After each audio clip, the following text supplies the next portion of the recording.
Film Negeri di Bawah Kabut, dirilis pada tahun 2011 oleh Negeri Films Production, di bawah dukungan Goethe Institut Indonesian, Dewan Kesenian Jakarta, dan Ford Foundation. Film ini menceritakan kehidupan masyarakat Desa Genikan, sebuah desa yang terletak di Kecamatan Ngablak, Magelang, Jawa Tengah. Dalam film ini, divisualisasikan dengan sangat jelas bahwa Desa Genikan terletak pada lereng gunung yang sangat sejuk dan tanah yang subur. Tidak heran jika mayoritas masyarakat Desa Genikan berprofesi sebagai petani hortikultura, sayur dan buah-buahan.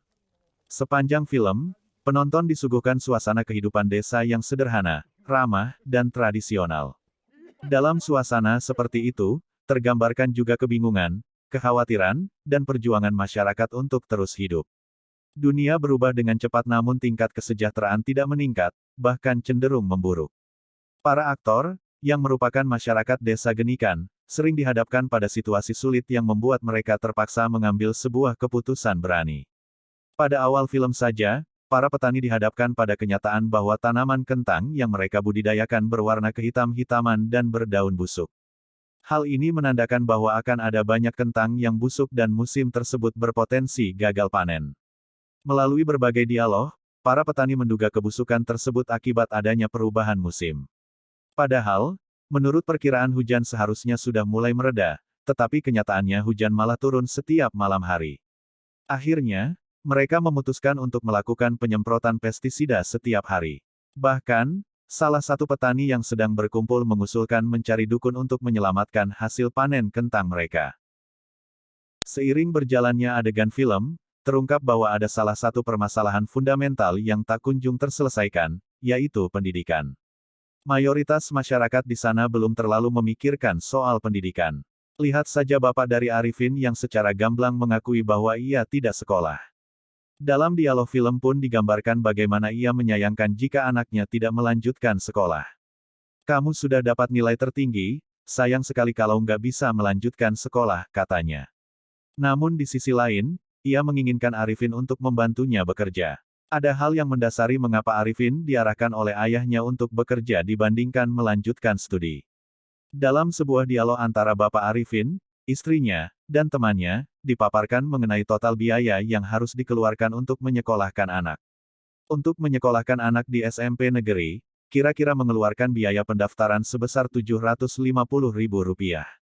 Biaya tersebut belum termasuk buku, alat tulis, jahit baju seragam sekolah, apalagi jajan anak. Mereka lalu mempertimbangkan opsi lain. Ada alternatif sekolah yang jauh lebih murah, yaitu pesantren. Setiap bulannya, hanya perlu membayar Rp8.000. Kebutuhan seragam pun dapat dibeli di pasar dengan harga yang terjangkau. Akhirnya, Bapak Arifin memutuskan pesantren sebagai tempat pendidikan Arifin selanjutnya. Tak disangka-sangka, untuk mewujudkan agar Arifin dapat masuk pesantren, Bapak Arifin rela mengunjungi tetangga satu demi mendapat pinjaman uang. Secara garis besar, semua fenomena yang ada di film ini erat kaitannya dengan kemiskinan. Menurut Oluwatayo et al. 2016, salah satu penyebab kemiskinan adalah lemahnya peran orang-orang miskin dalam proses pengambilan berbagai keputusan yang menyangkut hajat hidup mereka.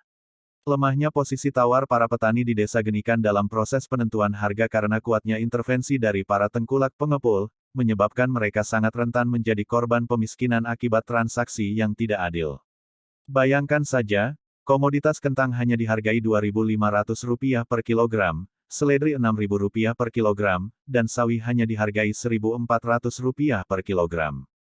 Fenomena kemiskinan yang ada di Desa Genikan, dapat dijelaskan dalam teori lingkaran setan kemiskinan. Lingkaran setan kemiskinan yang menjerat masyarakat miskin dapat dijelaskan sebagai berikut, lemahnya tingkat pendapatan real menyebabkan rendahnya kemampuan menabung sehingga berdampak pada lemahnya kapasitas modal untuk investasi. Kapasitas modal yang lemah, kembali menyebabkan lemahnya tingkat pendapatan real, Nurkse, 1961. Proses melingkar tersebut, apabila tidak segera diputus akan menyebabkan masyarakat miskin sulit keluar dari keadaan miskinnya. Maka dari itu, perlu dilakukan langkah progresif secara kolektif dan berkelanjutan demi memutus rantai pada lingkaran kemiskinan tersebut. Keputusan Auji Rifin menempuh pendidikan pesantren adalah salah satu contohnya. Langkah Arifin ini harus diikuti oleh teman-teman sebayanya dan juga adik-adik kelasnya agar mereka mendapatkan pendidikan yang layak. Selain itu, para petani di Desa Genikan juga memiliki urgensi untuk membentuk kelompok tani. Kelompok tani akan berfungsi sebagai wadah untuk memperkuat jejaring kemitraan antar petani.